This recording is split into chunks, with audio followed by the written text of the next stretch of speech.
آیا په رښتیا به هم احمد مسعود خپل هیواد افغانستان ته راستون شي؟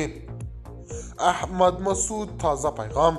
احمد مسعود ویلي دي که هر څوک د طالبانو دفاع وزیر مولوي محمد یعقوب مجاهد غوندې اخلاق او فکر ولري نو افغانستان به ګل و ګلزار شي. دا لومړی ځل دی چې د جبهه مقاومت ډلې مشر احمد مسعود د اسلامي امارت دفاع وزیر مولوي محمد یعقوب مجاهد ستاینه کوي.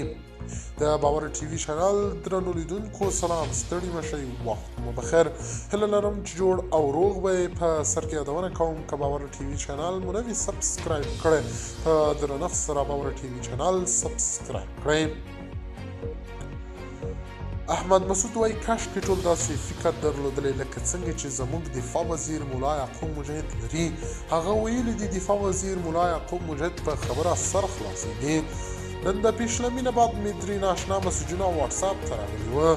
د جوړتاسنه وروسته یې راته ځان معرفي کړی و چې زه ملا یعقوب د ملا محمد عمر اخندزوی د افغانستان منتخب دفاع وزیر یعقوب یم. هغه راته ویل چې تاسې ولې جنګ ته بیا ځوانان هڅوئ، ولې جنګ ته بیا راځئ، ولې جوړ افغانستان ړنګوئ. الله روی وکړئ چې اوس سولیز افغانستان وړنګوئ.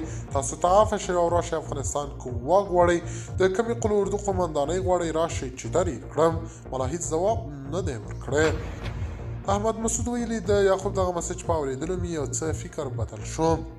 د طالبانو دفاع وزیر ملا یعقوب مجاهد پخوا هم ویلي وه چې موږ ټولو سیاستوالو ته عفه کړې او په ډاډه زړه خپل هیواد افغانستان ته راستنېدی شي. احمد مسعود ته په ایران کې د طالبانو بهرنیو چارو وزیر امیر خان متقي هم خاصه بلنه ورکړې وه. د باور ټي وي چینل درنو لیدونکو دا و زموږ د دې مهال چمتو کړی خبر د الله رحمان تر بیا ښې چارې.